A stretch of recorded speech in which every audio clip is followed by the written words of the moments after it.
This is RJ Carbone, and you're listening to BD4. Anthony for three. Bang!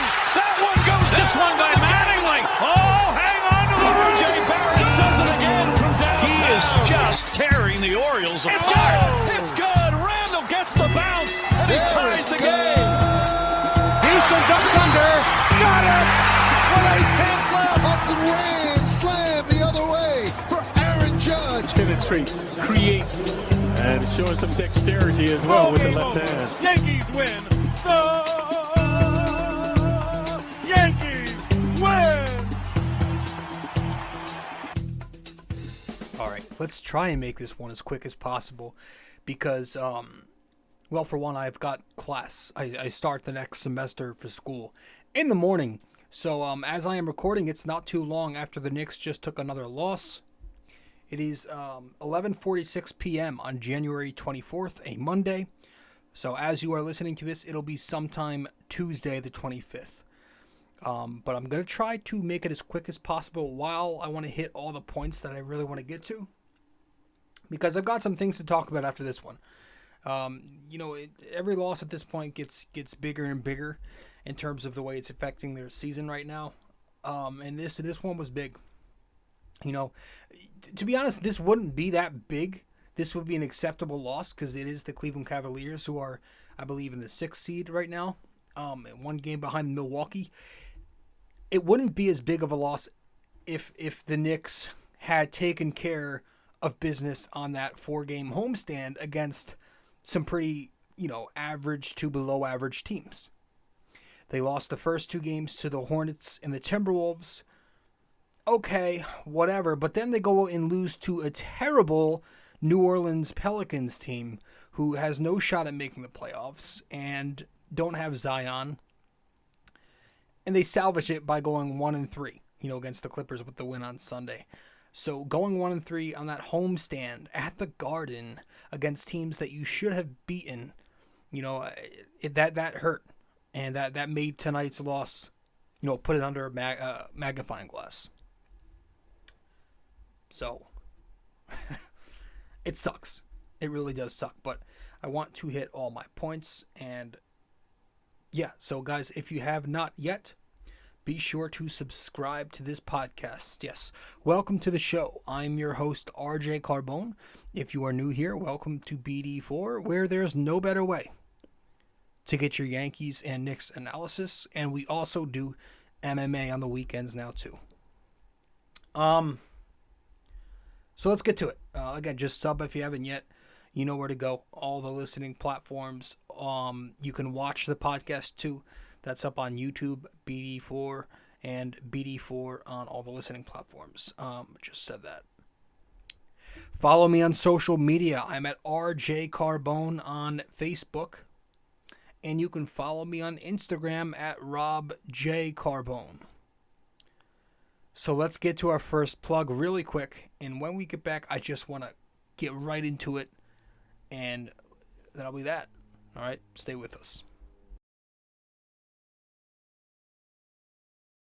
Hey guys. So I've noticed that only a small portion of you who watch BD4 on YouTube are actually subscribed. So if you do enjoy this podcast and maybe you want to be notified when new episodes release, I'd consider subscribing and also hitting that notification bell. This way we can help the channel grow and you won't miss a single episode of BD4. All right, let's get back to it.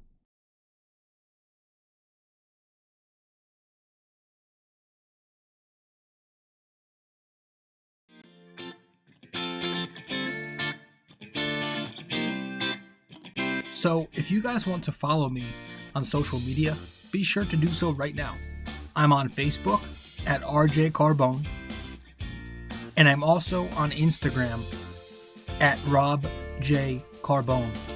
Once again, if you want to find me on Facebook, that is RJ Carbone. Instagram at rjcarbone.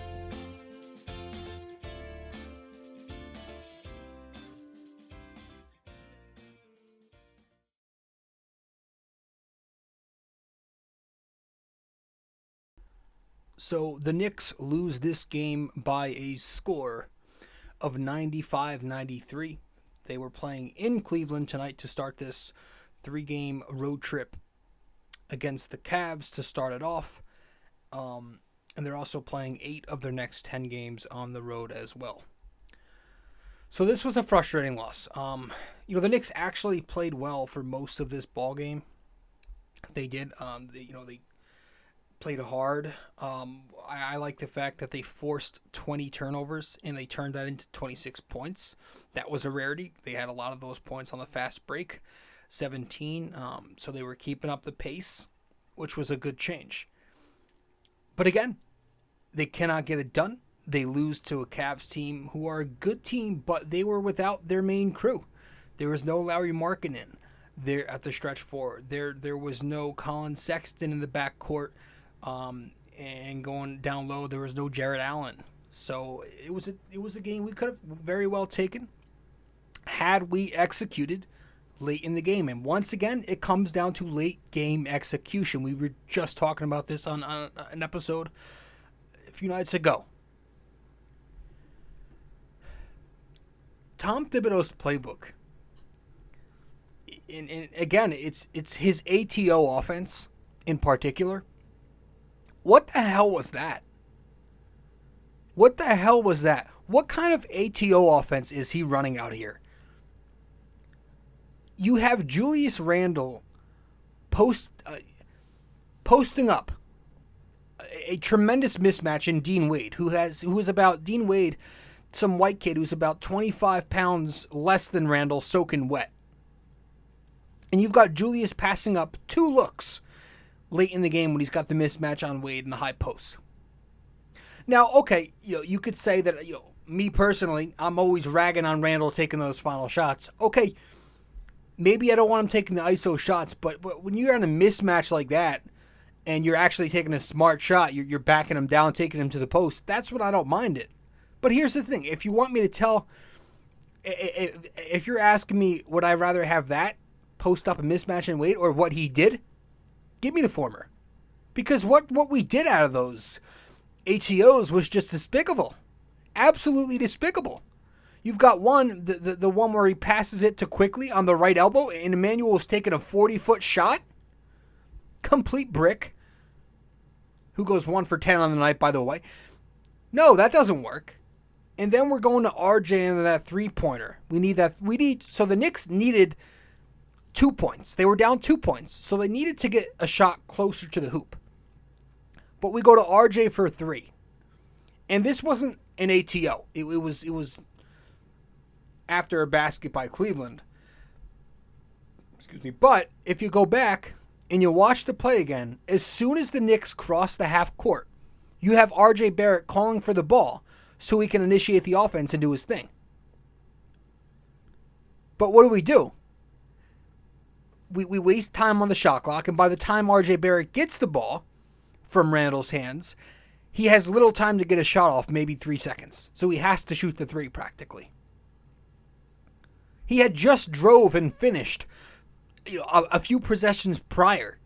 At the 4-minute mark, he brought the Knicks within 3 points with the drive and finish. And then at the 3-minute and something mark, he brings the Knicks within 1 point on a drive. So what are we doing? Why are we going away from that? Then the final inbound play. This was another moment. It was an offensive set out of an ATO. Burks throws the inbound right to Julius for a fall-away prayer. Comes up completely short. And once again, the Knicks are over in these Julius last-second heaves. So what are we doing? It's such a dead playbook. The generic drive and kick approach, hoisting up threes, nothing but DHO and ISO and just purposeless motion off of the ball. You got Randle jogging up court. The Knicks are slow as molasses. They are slow as molasses getting their offense into a set. So how about some off-ball plays to get open looks for your shooters, or some double horns actions, or a little mover blocker set? Some doesn't even have to be too intricate. So that's what I'm looking at right now. I think Tom Thibodeau was completely outcoached by JB Bickerstaff and the Cavs. We still have Randle getting turnovers, trying to be point guard again tonight. 4 turnovers, and a couple of them came in a small span. He had travel calls in the same quarter, and then he had that bad pass intercepted by Rajon Rondo. And Randle how awful was he defensively in that third quarter? Jogging on his rotations out to Kevin Love, who was absolutely torching Julius on the perimeter. Torched him. That was the turning point of the game. Julius. I wonder if he was available tonight to the media. How about when the Knicks were down 3? Randle triple teams the ball. 2 seconds are on the shot clock for Cleveland. And so Randle's triple teaming the ball. He leaves Dean Wade wide open, who was pretty hot at the time. And a swing pass to him, he hits a 3, and Cleveland's up 6 points. Another key moment by Julius. Hey, he showed up to his presser on Sunday afternoon when he dropped 24 in a win. And he blamed his lack of... He blamed his invisibility to the press on the Knicks. Meanwhile, we get RJ Barrett holding himself accountable just about every press conference now. Even during a good stretch of games by him.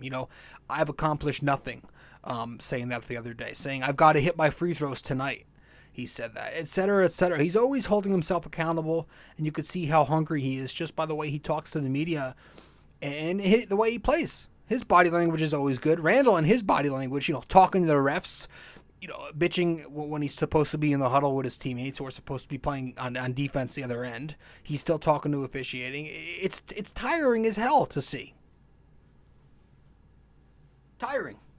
Give RJ the keys, man. Just let RJ Barrett be the guy on this team right now. And I was looking at their numbers, and tonight it's going to be even more in favor of RJ once they update it.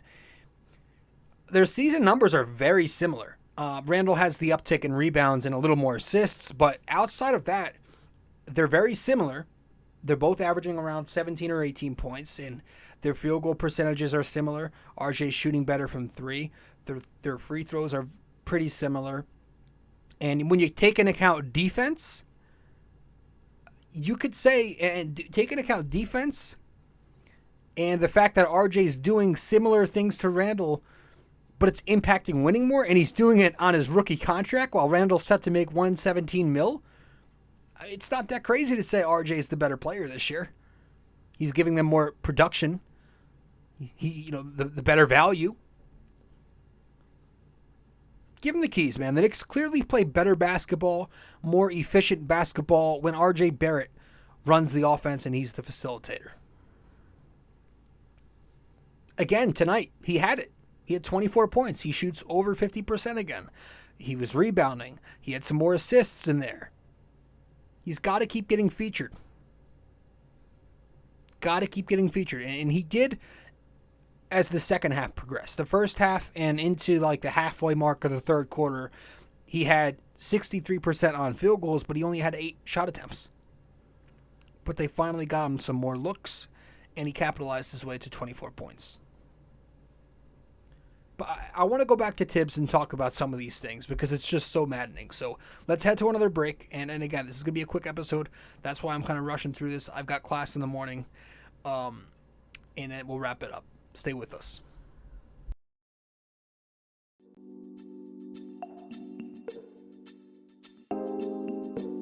So BD4 is on so many platforms to listen to. You can listen to us on Apple Podcasts, Google Podcasts, SoundCloud. You can listen to us on Spotify. You can find us on our sponsor, Anchor, and many other listening platforms as well, wherever you get your podcast. But we are also available to watch on YouTube.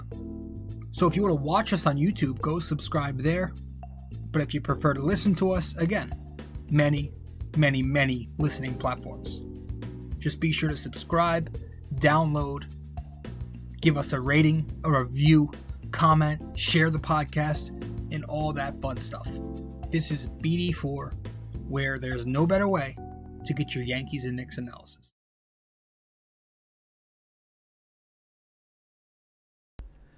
All right. So, yeah, listen, Tibbs. Again, it's the template rotation, right? These fixed ass substitutions. Is Cam Reddish ever going to play? Did Tibbs just save face by playing him a couple of minutes on Sunday afternoon to appease the Garden crowd? I guess we're going to have to wait till the trade deadline, but after that, I want no more excuses to play this dude. If they aren't going to play him right now over Fournier and Burks because of politics and the whole business aspect of things, right? Those two just signed their new contracts, so unfortunately they are going to play. As garbage as I believe that philosophy is, that's the way the business is ran. But I mean, come on. There's no way in hell Taj Gibson should be averaging more minutes on the season than Obi Toppin, your lottery pick. Okay, Obi's not going to be here much longer. Sure, he's probably going to be traded at some point if Randle isn't. Showcase him. At least he's out there making a positive impact. You're trying to win, he's helping you win. I like Taj, but he's very limited in what he can do at this point at 36 years old. I'm so fed up with Thibodeau's old school, super, ultra old school approach of the veteran with size for defensive reasons, for switchability, blah, blah, blah, over a youth with athleticism and scoring. What year is it?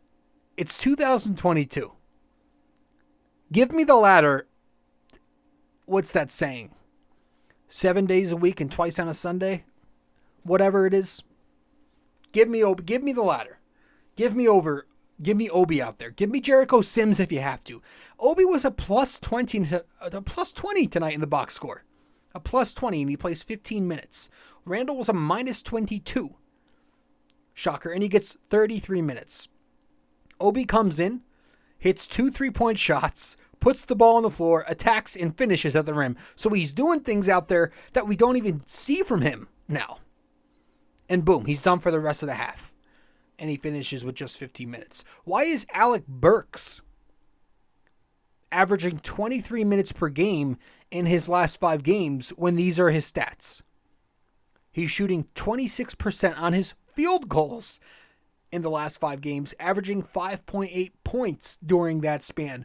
Why is he still getting ran out there? Cam Reddish couldn't find some minutes these last 2 nights? You couldn't find minutes for him there? Really? It's a back-to-back. Burks has more fouls than he does points tonight. He has as many points as I scored tonight. Yeah, he had 0 once again. And you couldn't find more minutes for Cam Reddish? Any minutes for Cam Reddish? Or maybe, how about this? You don't want to play Cam yet for some odd reason? You couldn't find even more minutes for Grimes?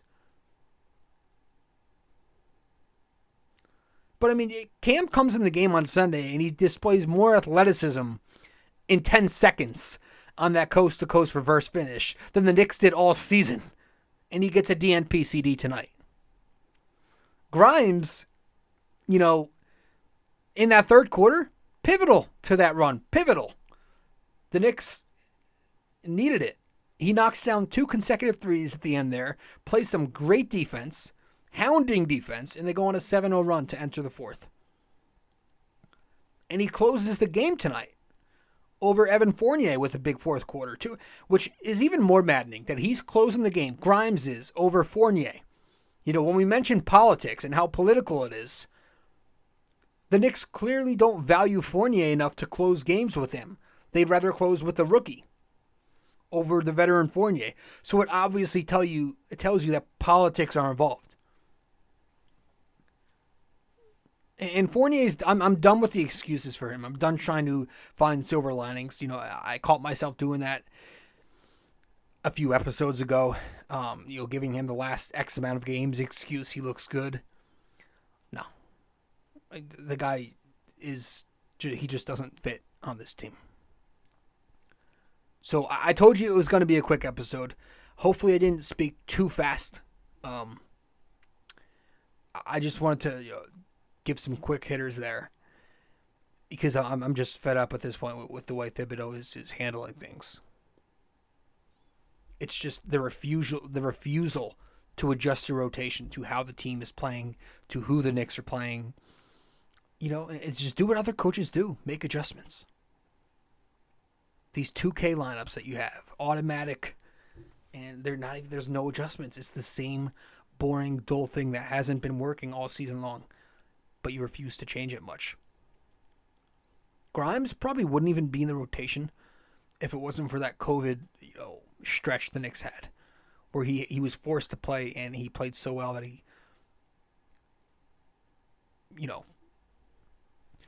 found himself in there every night because Tibbs had no choice.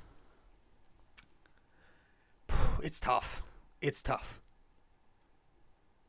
But yeah, some final notes. I'm done with Fournier right now. I'm done with Kemba Walker. The defense, the offense isn't doing it. He can't stay healthy. When is he playing? When is he not? He's not a floor general. As soon as Rose comes back, and get him in there and cut this dude. It's got to end. Just cut him. It's only $8 million. Cut your losses. You won't get much anyway in a trade. I was actually looking up some stats entering tonight's game. This was entering tonight's game, so it's not exactly updated. But, and I don't have the stat in front of me, but it's in my mind enough to where I don't know the decimal, but I know the whole number.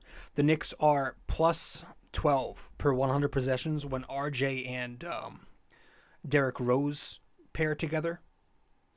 And they're plus 5 point something when RJ and Quickly pair together. Those are the best point differentials on the team in an RJ tandem. The two best. The worst tandem with RJ is RJ Kemba, where the Knicks are outscored by 12 point something per 100 possessions. And so it goes back to what we've been talking about. When RJ shares the floor with Kemba, and you can add Julius in there too, he's not getting those on-ball reps. He's not getting featured how he should. Right? Setting him up going downhill. Running in pick and roll with him. But instead, he's just this spot-up guy. Standing on the wing. So I say ditch Kemba as soon as you can. And the Knicks, again, they featured RJ more in the second half. But, yeah, the Kemba thing ain't working. Nerlens, it was good to see Nerlens grab 13 rebounds tonight. That was a positive. He doesn't do that often. But every time this guy makes physical contact with someone, you're scared that he's going to, hurt himself. Those knees, man. But this was a bad loss, and I put a lot of it on Tom Thibodeau. Just those ATOs. You cannot have an ATO offense like we have had under Thibodeau, even since last year, too. I don't think we ever had success with Julius on the last shot. I don't. Draw something up, man. Draw something a little creative. Jesus. But it also comes down to hitting your free throws. So let's not forget that, because they have to start hitting their free throws. They're called free throws for a reason. And the Knicks, horrible. Again tonight, under 55% up. RJ, Randle, and Noel combined to shoot 9 for 19, 47% on the foul line tonight. Taj was the only other Knick to shoot free throws, and he went 2 for 2. So you take him out, 47% on the foul line for the Knicks. And it was those three. Unacceptable. Pathetic. Not even NBA caliber. A church league middle school team could shoot better than that. So free throws, late game execution. That's what I'm looking at. That's it, guys. That's it. Let's go to break, come back, and we'll wrap this thing up with the NYY-NYK-MMA question of the day, and we're done for tonight. I would go longer, But it's the first day of class tomorrow. I just want to be prepared and everything. And we'll be back to normal on the next show.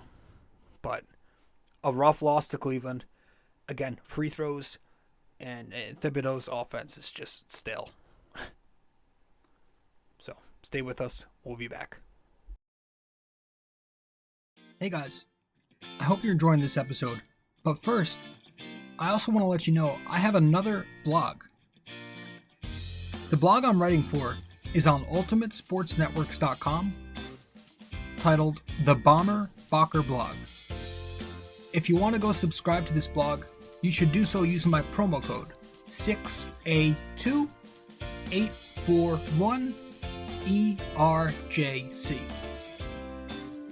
Using that, you'd get a discount $7.99 a month to get the best Knicks and Yankees opinionated content around.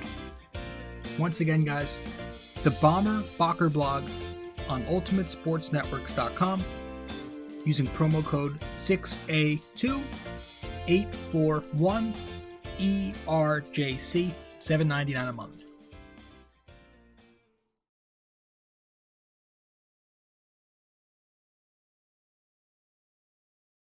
A custom wall tapestry is a surefire way to uplift any room's aesthetics with a personal touch. This 100% polyester wall tapestry comes with hemmed edges for extra durability, while its mildew and water-resistant properties ensure years' worth of decorating bliss.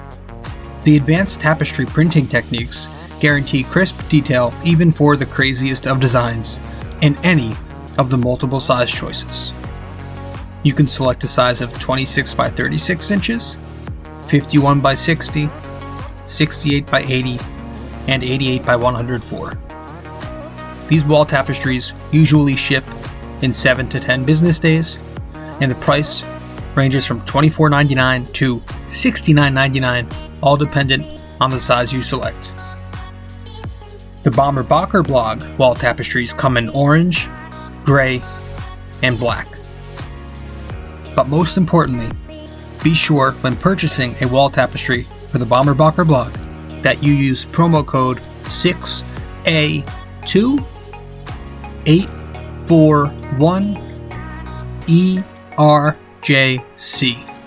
6A2841ERJC. Just go to ultimatesportsnetworks.com and click on the Shop MVP tab, searching the Bomber Bacher blog. And there you have it.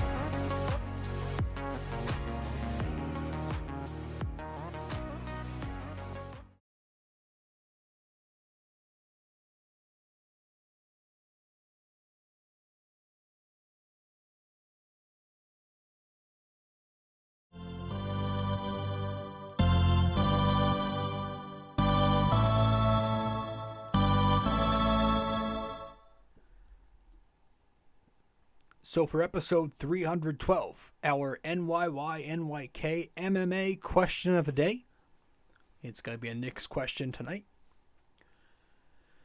On this day in 2014, January 24th, 2014, what iconic moment happened at Madison Square Garden in a Knicks-Hornets game? Pretty easy question if you're a religious watcher of the Knicks. On this day in 2014, January 24th, what iconic moment at Madison Square Garden happened in a Knicks-Hornets game? Let me know the answer on Facebook or on Instagram in my comment section once I publish the promo clips to this episode.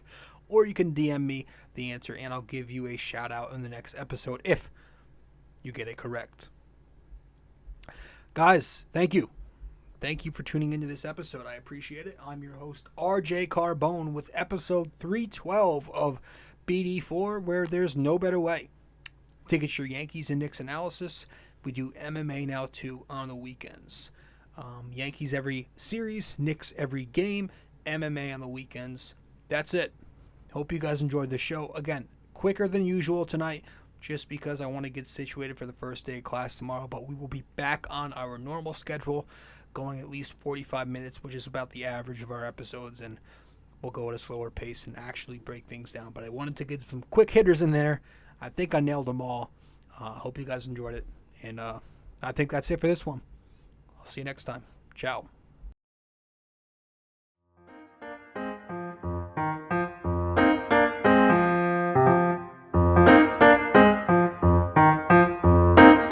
This podcast is brought to you by Anchor. It's the best way to make a podcast. Download the Anchor app or go to anchor.fm.